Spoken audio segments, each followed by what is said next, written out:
mind, uh, if you wouldn't mind just giving a short introduction, and then we'll go over to Dr. Lee's introduction. From there, Dr. Lee can start with the presentation. Good afternoon, everybody. Thank you, Randy. Thank you, Dan, for the intro, and Hal and the team for organizing this. I'm a cardiologist, interventional cardiologist, practiced for 25 years, specifically for heart and vascular disease. That has been my expertise within the vascular device. I was very involved with the development of drug-eluting stents for the coronary. I was the lead investigator for the first drug-eluting stent in the market, was Cypher. That happened to have Randy Hubble on the other side, in the commercial side at Johnson & Johnson, who launched that technology in the United States, and then subsequently we launched that technology in Japan and globally. Today, I sit at Cytec as a CEO of the manufacturer and commercial aspects for global distribution, and also serve as Chief Medical Scientific Officer of Solaris, but I joined Randy on this journey to bring this technology to the US market. Great. Thank you, Marco. And also, I do want to thank Hall and Samantha and the rest of the 10 Capital team for organizing this. It's kind of a unique event, a webinar specifically to talk about the disease state and the technologies to address the challenges, much more so than a presentation pitch. So this is a little bit unique. I'm looking forward to it. And then Dr. Lee, would you mind telling us about your vast background? Sure, Dr. Bob Lee. I hope you can see me okay because I don't see my picture up on the little Oh, you vignettes. look great. You look great. You cleaned up nicely too. Thank you. All right, thanks. I'm a native Michigander. Went to undergrad and medical school at the University of Michigan. Had the good fortune to train at one of the birthplaces of vascular surgery. That was Henry Ford Hospital, where the first vascular grafts were developed in the 1950s by my mentors. After training there, I practiced in Southeast Michigan in both academic and private settings for about 30 years before I had the offer to join FDA in 2015. I spent 10 years on the vascular and endovascular devices team where uh, AV access devices were kind of like AV access in practice. Nobody there really had an interest in them. But to me, it was a lot more interesting of a device area and a lot more interesting clinical trials than endografts or other single arm studies. So most of the devices fell on me, and I really come to know and enjoy a lot of the people in the AV access space.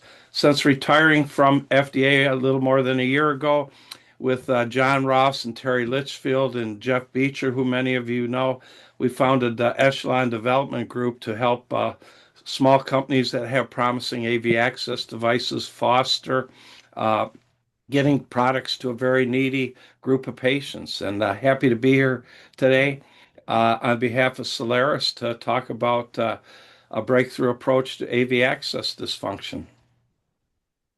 That's terrific and great introduction. So we've got some real experts here. There are some other experts on the phone, on the line, but I'm not going to call them out just yet, but they may be called upon because they have years of experience as well. So just be prepared.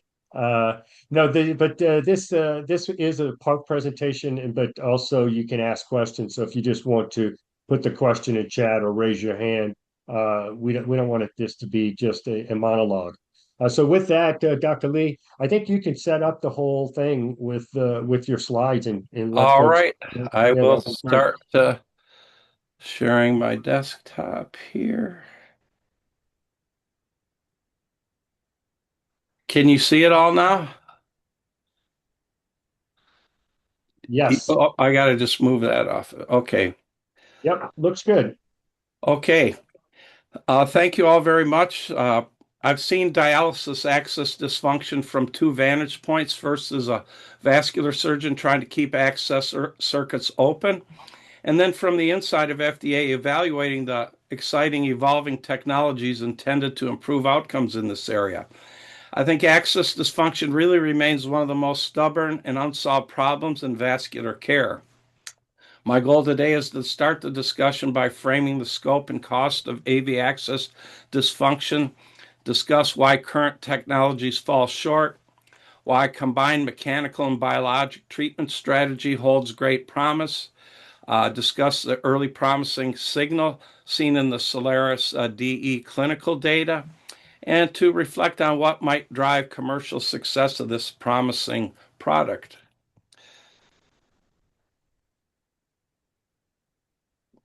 Patients with kidney failure, for those of you who aren't physicians, generally need 3 sessions a week, and the patients need to stand the dialyzer for about 3 to 4 hours each time. They need a vascular access that can provide a blood flow of at least 500 cc's per minute. And running blood AV accesses, namely fistulas and shunts, have to be punctured with 2 large bore needles at each dialysis treatment session.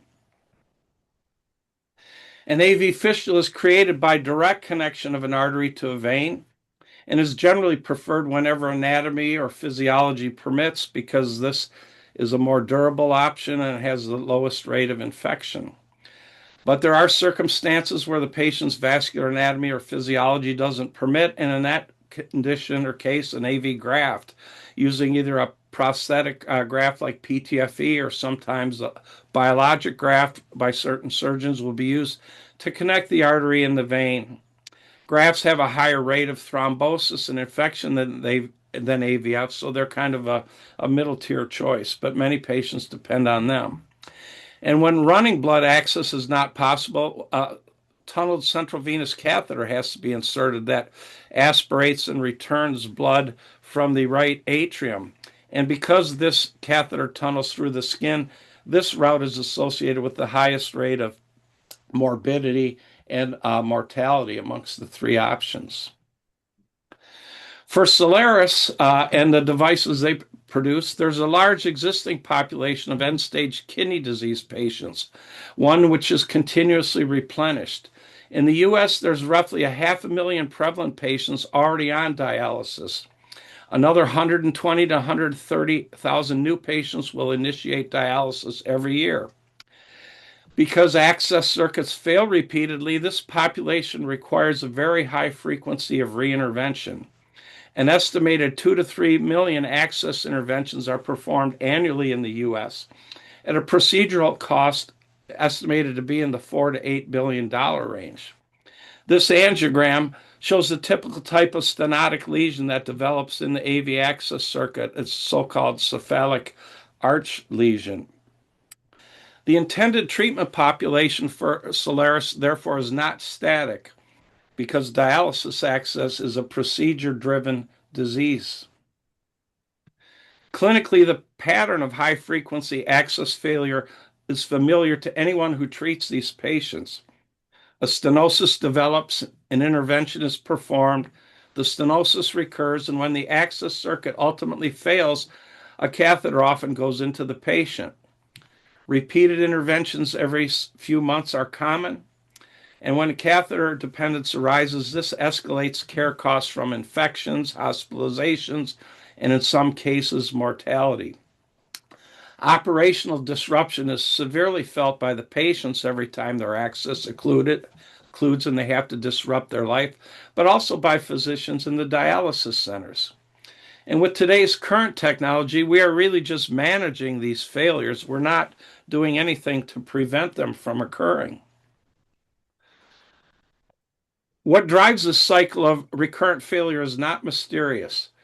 The lesions that develop in access circuits of dialysis patients have a component of both mechanical instability, which includes elastic recoil of these lesions, hemodynamic flow disturbances found in AV fistulas, and stent edge injury from pre-existing devices in the access circuit. There's also a biological component which can be very aggressive, a process called intimal hyperplasia. This is an abnormal proliferation of cells in the vein wall, which leads to recurrent stenosis, thrombosis of the access ultimately, and loss of a functional access. Thus, the patients require repeat catheter-based or surgical procedures to stay alive by keeping their access going. Not addressing both of the components of access failure explains why current technologies have an early benefit, but fail to deliver durable outcomes for the patients. Current technologies only address pieces of the problem and do not address the entity as a whole. PTA alone is, as you see in the first bar of the graph, relieves the stenosis quickly, but has poor durability because of the elastic recoil of these lesions. Oh, sorry about that, it advanced. And restenosis is frequent. Covered stents, they provide scaffolding and exclude the lesion from the access circuit, but mechanical benefit without a durable biologic control is provided by this mode of therapy. Drug-coated balloons have come into play. The anti-proliferative drug reduces the amount of intimal hyperplasia, but the effectiveness signal seen with these devices is somewhat variable, and they don't provide a scaffold holding the lesion open. So today, I think the access field is really waiting for a solution that provides both mechanical and biologic approaches. So the core insight is that access failure is a both mechanical and a biologic problem. And if you only provide mechanical control or only provide biologic control, you're only treating one part of the mechanism. Failure persists. But as you see in this angiogram, after treatment with Solaris DE, this is a desired effect. That high-grade stenosis we saw in the cephalic vein is gone. Patency is fully restored, and now there's drug delivery of the anti-proliferative agent to hopefully prolong the patency of this particular access circuit. Solaris frames their solution to the problem as a combination product. You'll hear more from Marco about their baseline product, the Solaris XS covered stent. As you can see from the diagram, it has a number of desirable properties, very flexible, strong radial force, precise delivery system. But this only provides mechanical support and lesion exclusion. But by adding drug delivery of sirolimus to the stent, it targets the neointimal hyperplasia that tends to recur here at the stent edges zone. So this product is designed to pair both mechanical and biological control, providing a dual mechanism-based strategy. This is not an incremental tweak to existing stent technology, but takes things to a whole nother level. Sirolimus matters in this setting because the biologic response of cellular proliferation is central to recurrent failure. The anti-proliferative mechanism of the drug is particularly important at the stent edges, which has been the Achilles heel of covered stent therapy to date. So if you combine a proven durable stent structure with focal biologic suppression using a drug class that has been shown to have a broad endovascular coronary and endovascular precedent, you better address one of the last major unsolved challenges in this field. The goal should be not just to merely open the vessel, but to change the directory of failure that our patients are experiencing. The early Solaris data from their OUS studies is very encouraging. The company undertook called the Discover study, which was a 120-patient clinical investigation. 80 subjects with a dysfunctional AV fistula were randomized 1-to-1 with Solaris DE versus plain PTA in the control arm. And there was also a single-arm cohort of 40 subjects treated for dysfunctional AV grafts. The interim results from the Discover study were reported in the fall meetings, both at the TCT meeting and VEITH, by their principal investigator, Dr. Leonardo Hardwin, who's a highly regarded access investigator. Overall target lesion primary patency at 6 months in the Discover trial was 95%.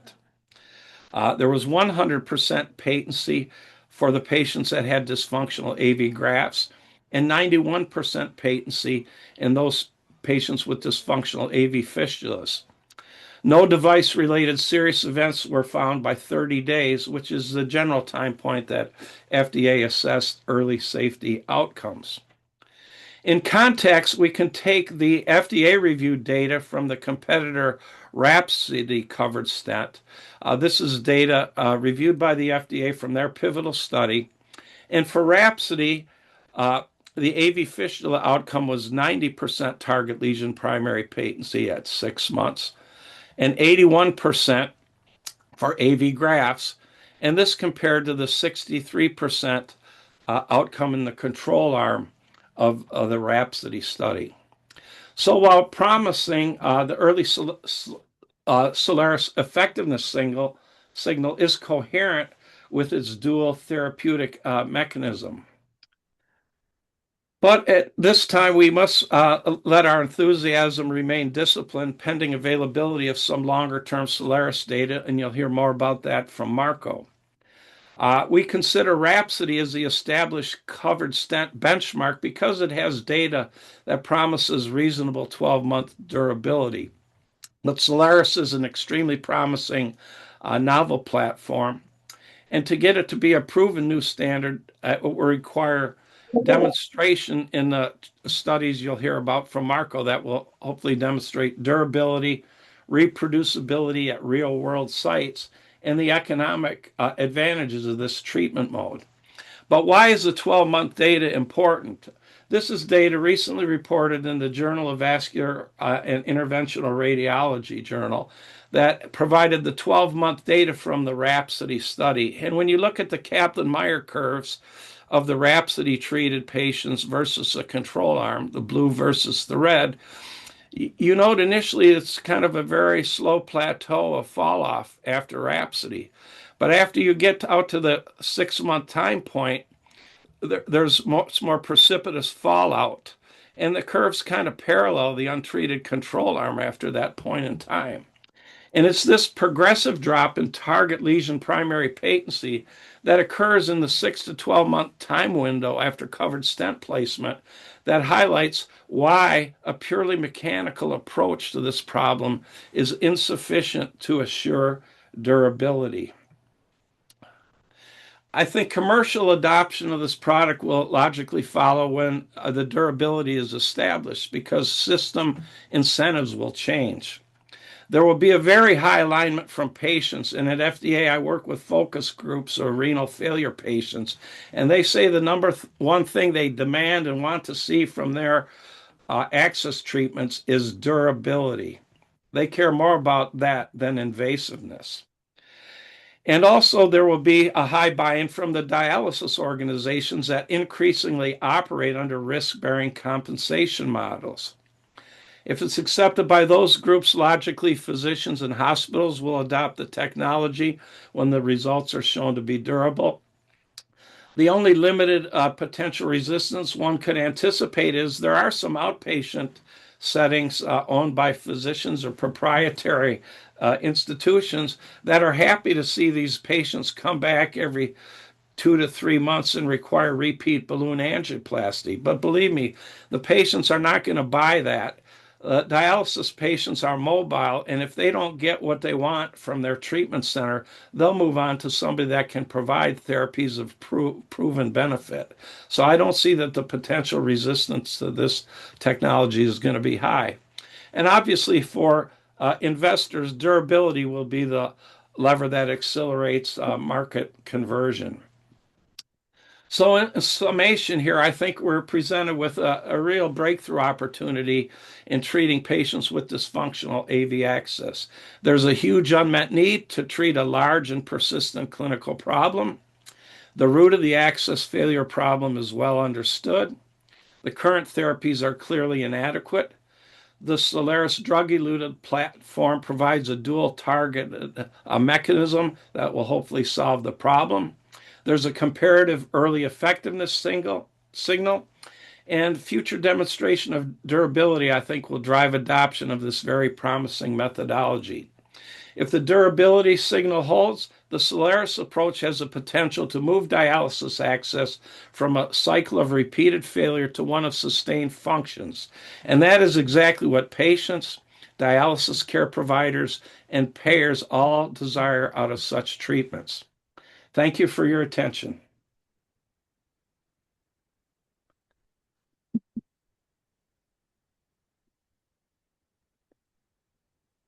You're on mute, Randy.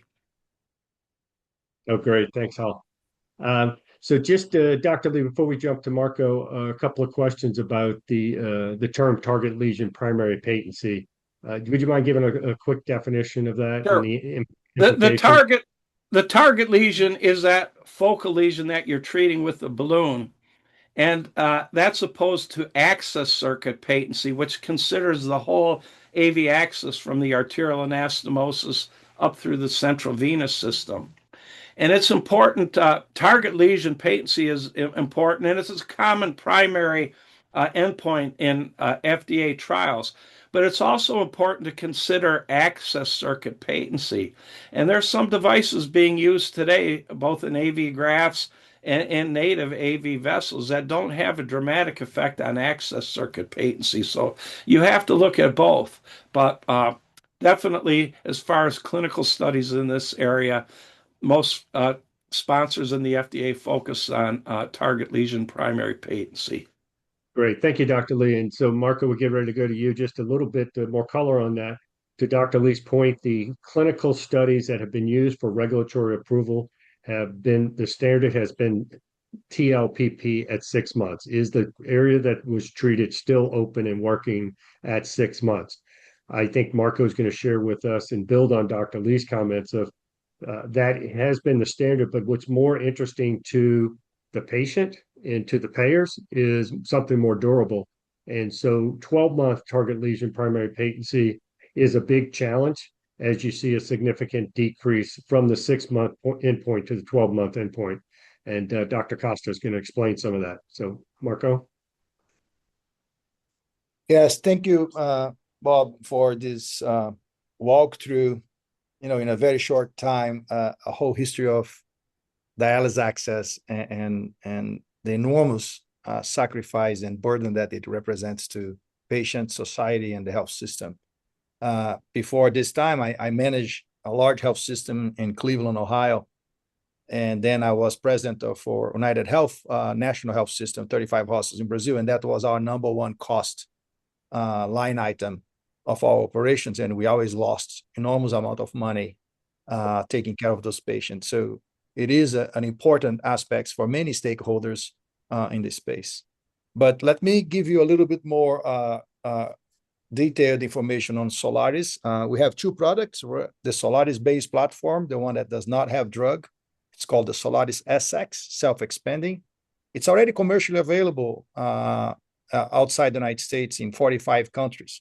So it's more than 17,000 of these patients have been treated with Solaris SX across the world. It's a platform that's proven, and it's has enormous benefits in terms of mechanical support for the patients. This is a picture of the Solaris SX. It has the edges with metallic struts. It has a very specialized delivery system. It's this catheter that helps us to navigate the technology to the point of treatment. It has very unique features compared to prior technology. So this is what we call the latest generation mechanical device. And then product number 2, which we're going to be talking today in more details, is the Solaris drug-eluting. This is not commercially available. We are finalizing the phase 2 clinical trial for regulatory application for Anvisa in Brazil, and to submit this data to the FDA for us to start our pivotal trial in the United States towards the end of this year. Just to remind you and give you a picture of what we are addressing is this failure that occurs particularly at the edges of this stent. So you can see this shaded image here is where the stent is. And right at the transition of the native vessel, the dark areas here is the vessel, you have the narrowing, what we call stent edge stenosis or stent edge restenosis, because it's a recurrent problem. Inside the stent, and this is a stent that's not the Solaris, but inside the stent, we don't see much growth, particularly because you have PTFE that isolates. So there is a mechanical effect in the stent, but that mechanical effect fails the edges where 1 out of 4 patients come back. So this is really the Achilles heel of covered stents today in the market. Here is, again, what Dr. Lee presented, a little bit more details. So as I mentioned, Solaris SX platform, which has a lateral spun PTFE. This is the first and only 100% electrospun PTFE covered stent. This is very relevant because electrospun PTFE is the most advanced intertwined fibers of PTFE that are considered to be impermeable. So we are the only technology that has 100% coverage that provides a unique mechanical support for this vessel. The base platform is a self-expanding 19 stent with a particular design with those, I would say, spines that connects those cells that provides this flexibility as well as radial force and stability. And most importantly is what we added to the edge of this technology in the metallic uncovered edges. On top of the metal, we coated this with sirolimus, mix of sirolimus with biodegradable polymers, PLLA and PLDA. Those polymers and this sirolimus drug are very well known, particularly to our company. We have been manufacturing this type of products for more than 15 years. So we have know-how both on electrospun PTFE coverage as well as drug polymer coating with uniform and durability. We have more than 100,000 patients treated with such formulations outside the United States. Why sirolimus? Sirolimus is a unique drug. It's widely known to be anti-proliferative and has a very wide, broad therapeutic window. It has what they call cytostatic action, which is superior than other drugs in the market for preventing blockage from renal and also promoting what we call vessel healing. So helps the vessel to get better. And we have clinical experience with this technology in the heart. Yes, I was one of the first. We did the first EMN experience with sirolimus in the coronary arteries more than 20 years ago. And today is the gold standard technology for coronary disease treatment. So this is a very well-known platform. And we have combined all these benefits, the 3 action benefit for Solaris to deliver to endovascular therapies. I don't want to bother you too much with basic science, but I know there are some physicians in the room here with us online. But we have 2 animal studies that demonstrates, number one, the absence of neointimal proliferation. That was our first proof of concept that indeed, if you put sirolimus at the edge of the stent, you can actually block neointimal hyperplasia. And we did that with ultravascular ultrasound as well as with pathology. And we did a second study that we vary our formulation with 75 micrograms to all the way to 400 to see how toxic could we push this technology. We learned that we can push this technology to 400 or even more. We didn't reach toxicity even at that level. And we also demonstrate that we release drug to the vessel wall all the way to 90 days to 60 days. So we are marinating this vessel wall over a 60-day period with continuous release of sirolimus, which is a very important aspect of the technology to provide this durable, sustained release and treatment of the vessel wall, not only on a single shot, but also over a long period of time to block the entire process of neointimal hyperplasia. This is the early results that we have presented. First of all, we have completed enrollment, so we are ahead of schedule. 78 patients have been treated with Solaris drug-eluting today. We have had no 30-day safety endpoint. And this is the data that we have already presented last year, as Dr. Lee mentioned, 90.1% versus 60% for the AVF cohort. And back to Dr. Lee's point, access secret primary patency. For the first time, we breach the 80% mark with a technology that provides treatment not only for the TLPP, for the target lesion, but also expand this beyond the target lesion. Here is the combined data when you put all the patients together, AVF and AVG. Already saw this number is a very impressive number, 95% in medicine.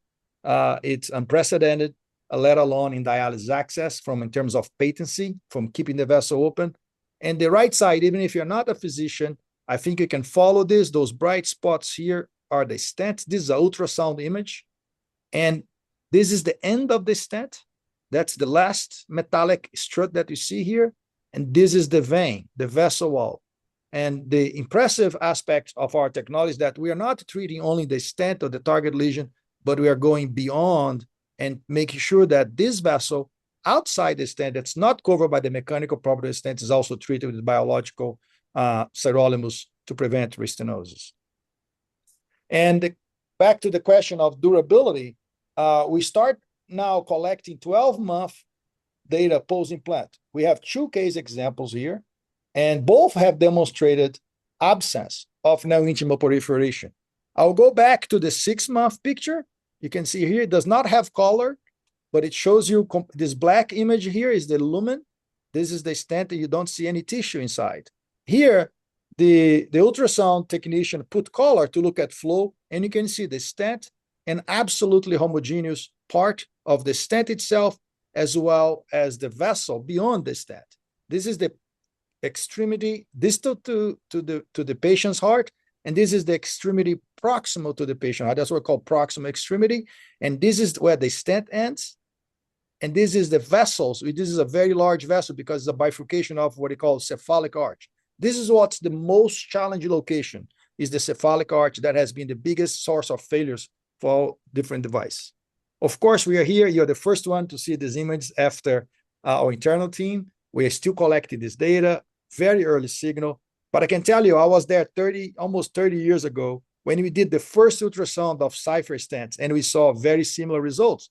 And we know what history brought to the coronary therapy as a primary therapy for coronary disease after those images. So we expect that this will continue because this is being reproducible. Clinically, we don't have any patients that are dropping their patency between 6 months to 12 months up to this moment.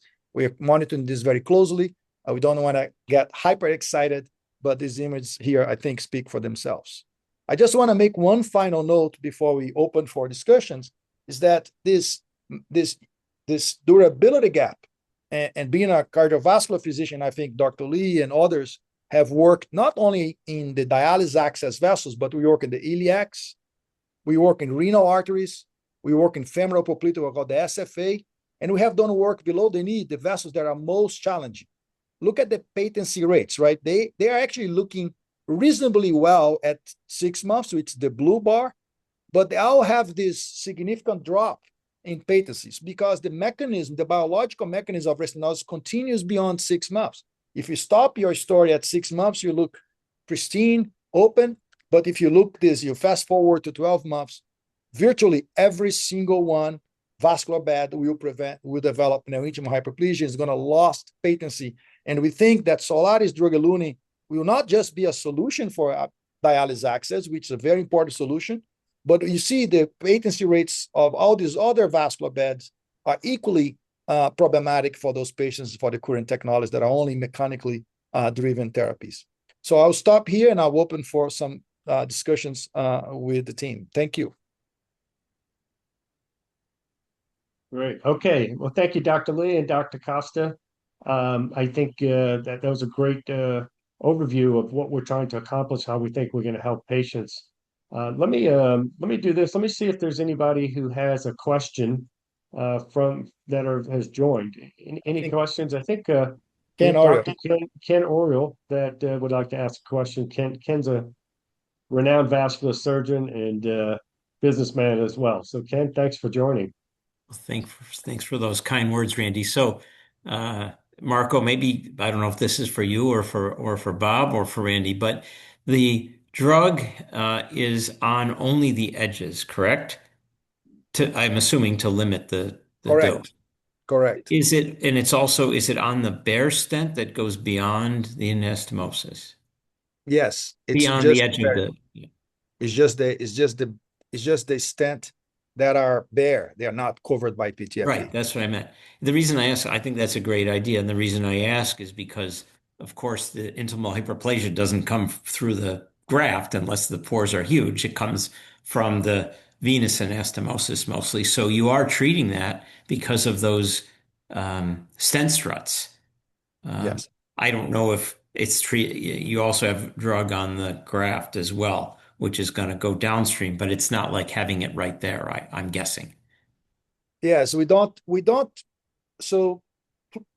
place drugs behind the electrosponge PTFE because Right. it's a very potent mechanical. So it does solve the problem. You have zero intimal hyperplasia inside the stent. That's would be unnecessary.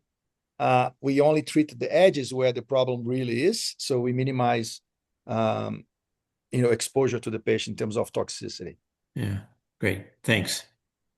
And Marco, another question that came in is, why do you think the DE device out at 12 months is going to have such great patency when the drug is eluted over 60 days? What's the relationship between that first 60 days and how you maintain patency?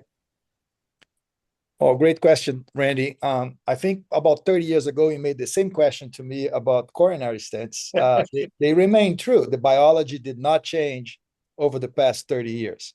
So in the biology of vascular biology is once you create injury, so you put a stent or cholesterol builds up, you develop plaques, you create inflammation.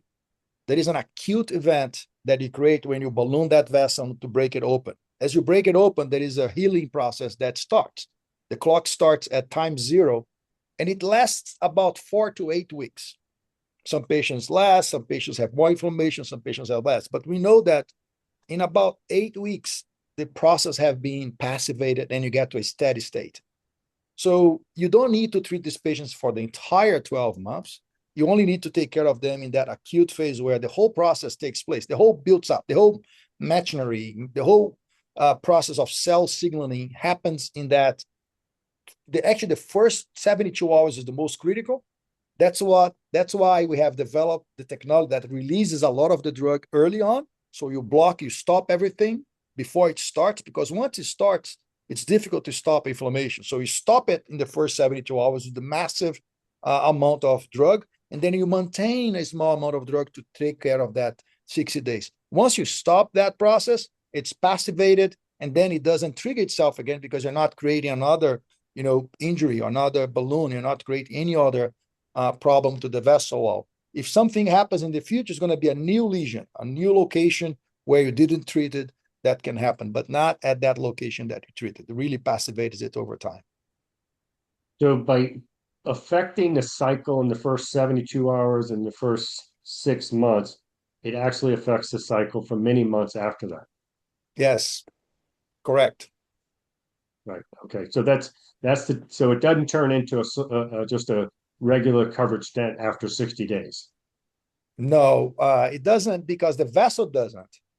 So that's a very important aspect. After 60 days, the technology provides mechanical scaffolding, which is necessary for that vessel to stay open. But it won't be treating that vessel with drug because it's unnecessary. You already did the treatment. So the vessel around it and beyond it has been passivated through the drug mechanism, biologically passivated. So it's stable, stabilized. Good. So I guess as a follow-on to that question, once you effectively studied the SX device, it doesn't necessarily make a DE study much faster to run. You're still going to need to follow those patients and understand what exactly is happening with them through those 12 months there.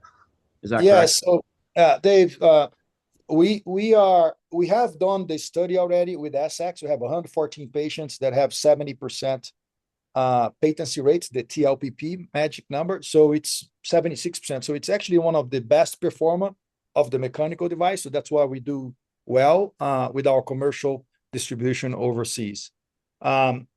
We don't, the study for drug-eluting is going to have to, the Solaris D is going to have to be a standalone study by itself. So it can't translate because this is it's actually a real new technology, new concept, drug-eluting, passivation. This is a biological effect. So you have to do a study. That's what we're going to be doing now in the United States. Going to be direct going one PMA, one study, just drug-eluting to come to the market. Does it make sense?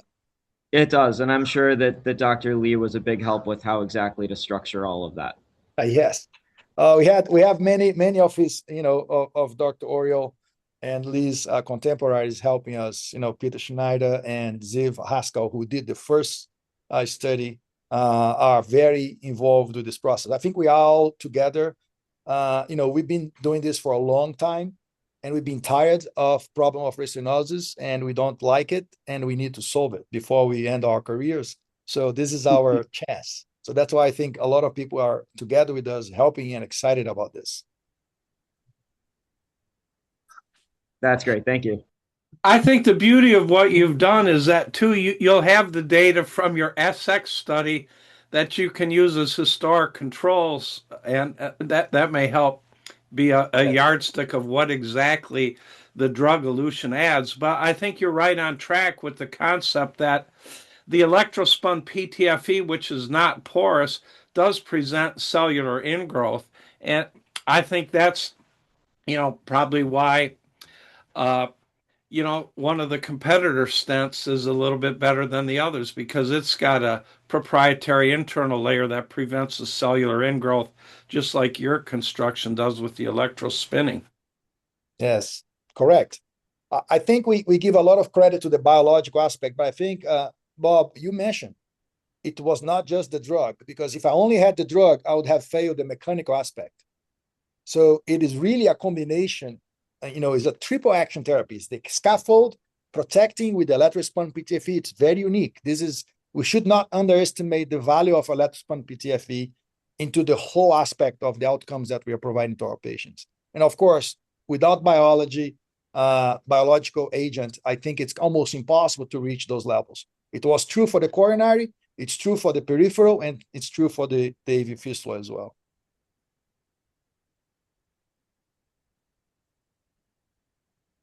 I think the other, powerful observation you shared is the fact that, there was a very powerful sustained benefit in access circuit patency. And that's really what the patients care about. And the best measure of access circuit patency for the patients is how many times they have to return over a period of time to have every lesion in that access circuit treated. The patient doesn't care if you win on target lesion primary patency and you have to come back in 2 or 3 months for another lesion within the circuit. But the fact that your early data suggests there's a very, very powerful effect also inhibiting other lesions in the access circuit is pretty powerful. Correct. And the one thing, Bob, in Brazil, where we are conducting the clinical trial with vascular surgeons, they have approached us multiple times to let them use Solaris DE for their iliac and aorta work. Also the below the knee, because we have a 5 mm size devices. So we are very excited to move on and get this one done, and then move on very quickly to the peripheral arterial disease and aorta applications, because I think there is a much unmet need there and a very large body of population that will benefit. This is not it's a platform treatment, not just a single indication device. The other area where it will have a potentially wide applicability is now basically any complex aortic aneurysm can be treated by endovascular pathology. And the Achilles heel for treating thoracoabdominal aneurysms is the branch vessel occlusions of the renal arteries. And same thing with the arch reconstructions with the branch vessels. So if you have a technology that's going to reduce the incidence of branch occlusions in complex endovascular repairs involving the aortic branches, there's going to be pretty wide applicability for that indication too. Yeah, that's great, Dr. Lee. I'm going to translate that a little bit to a little bit more layman's terms, since we have quite the variance in audience here. Abdominal aneurysms historically have been treated with open surgery, which is a very large surgery. They gut you and they put a graft in to overcome the aneurysm. Over the last decade, they have been moving towards doing it through your groin, a big sheath through the groin, and they put a very large pipe stent in the aorta to go from the healthy tissue to the healthy tissue to bypass the aneurysm. Well, the side branches, which are going to be your mesenteric, renal, iliac vessels, also have the same disease. And so when they do an aortic repair endovascularly, they will put a stent from the graft to the healthy tissue in that area. These are very expensive procedures. I mean, like to 50, 60, 70, $80,000 to do this. And the reason they're so expensive is because they're using a lot of products and they're avoiding a very complicated, risky surgery. And so it has a certain cost justification. It's still an evolving field, which means there is a lot of off-label use. the manufacturers of the EVAR graft, the trunk that goes down the middle, don't have the product for the branches. So they just use whatever's available off the shelf, and almost there's nothing that is on label for that. So they're using that off label today. What Dr. Lee is pointing out is you don't want to go through all that trouble of rebuilding and remodeling that endovascular aorta, the aneurysm, and then have one of the branches fail after spending all that time and that money and that challenge for the patient. So we are seeing our SX platform being used overseas in this application because of its unique combination of strength and flexibility. A renal artery is going to take a lot of twists and turns, and it's also has some compression on it because of the location in the body. So a lot of upside opportunities for this drug-eluting technology, as we have described. Uh, we're gonna wrap things up here. I just wanted to share with you a couple of things that may not have come out yet, more on the business side. We do have, as Dr. Costa mentioned, with two products. The Solaris SX is being sold overseas. It's approved in 45 countries.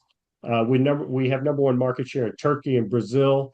We're very selective and opportunistic on where we sell it. We can't be in all 45 countries. We're not that size. But where we choose to participate, we do very well. We're coming right to the U.S. with Solaris DE, based off of the very encouraging phase 2 data. I think one of the things that is important to know is the competitive landscape. The big competitors are going to be Viabond from Gore, Provera from Bard, and Rhapsody from Merit. Rhapsody being the latest product approved, a hybrid electrospun PTFE, as Marco mentioned. We're the only full electrospun PTFE. The Gore and Bard products are expanded PTFE, which are a couple of decades old. By the way, Gore was the inventor of PTFE, so they have a lot of history there. But with that said, when you do clinical studies, they don't all have the same inclusion exclusion criteria or conducted in the same way. And I think what's important about the WAVE study of Rhapsody is that chart that either Bob or Marco showed on what happens after 6 months. And so they were able to successfully get results at 6 months, but right after that 180 days, the Kaplan-Meier curve, you could see a great decrease. We expect with Solaris DE not to have that decrease for this to be a durable treatment. So with that said, we're very excited about the progress we've made. I'll just show this last slide. Here we've got a very healthy set of achievements that we're accomplishing already this year, and that we'll continue to accomplish. And so our 2026, we're building out our team. We've submitted for breakthrough designation, which is a huge win. We expect to get that in April. We're going to submit our ID in 2 parts. The first part's going to be all about the mechanical component, and that will go in sometime in April or May. And then we'll have part 2 at the end of the year. We'll have multiple meetings with the FDA. The point of this is all these are de-risking factors in the company that as we eliminate these unknowns, we start to increase the probability of success. Any last questions before we conclude our webinar here?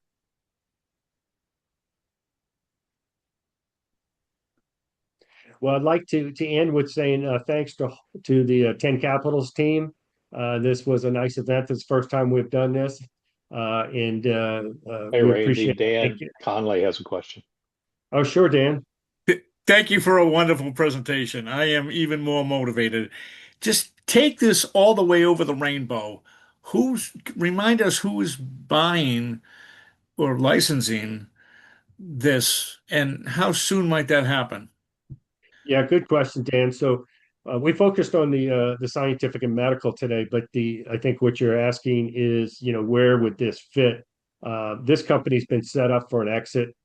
There are over 10 multinational companies that spend significant dollars on commercial infrastructure in the endovascular space. What does that mean? That means reps, access, reimbursement, medical affairs, all calling on interventional radiologists and vascular surgeons where these procedures are done. all of these procedures are done, whether it's dialysis access, peripheral artery disease, and aortic repair. So they are already there. This is set up such they can acquire this technology and put it in the bag of their reps and get what the finance team likes to call leverage. And so it has substantial leverage. The companies that have stents today, Gore, Bard, which is owned by BD, and then Merrick, are not acquisition targets. So they don't really have, if they want to get into this space where these procedures continue to grow and have high growth rates, then they really need to do it through an acquisition. And there's no other company that has an available stent, much less we're the only ones with the drug eluting. Has anyone asked you to perform a freedom to operate yet on the IP? Yeah, we've got all that in the works. We've had multiple freedom to operates, and we've had multinationals doing due diligence, including on the IP portfolio by, a very experienced IP team. And just so I can tell my family over Easter, what is the next stair step with valuation increasing? Hurry up and get this in before the end of the month thing. Where are we? Yeah, so we have for the month of April a $40 million valuation cap, and then May it goes up to 45 million, and then in June it'll go back to the original 50. So it's discounted in the early months of 2026 to reflect the milestones of breakthrough designation, IDE submission, hiring folks, and as well as the full readout of phase 2 is coming in June of this year. And going back to that list of all these big companies who love you already, what is their price point, you think? Or what do you think? If today's 50, let's say 50 million, is there a $500 million, or is it bigger? No, that's the typical number for PMAs. So the big companies, only 5% of device approvals are the PMA route, which is a class 3 medical device. And Bob, correct me if that stat's wrong, but the overwhelming primarily of 510Ks, which don't have the rigor. PMAs are less frequent because they take longer, they're more expensive, and you have to do really well clinical trials to get approval. And so the multinationals tends to acquire PMAs after somebody else has spent the money, so it doesn't affect their P&L, and they can use cash off the balance sheet after those costs are spent. And the average PMA goes for about 500 million.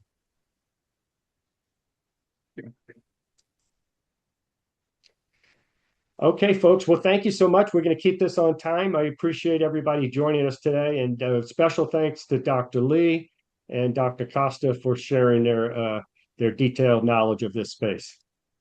Great event, Randy. Great event. Okay, guys. Thank you. Bye for now. Thank you. Bye-bye. Thank you.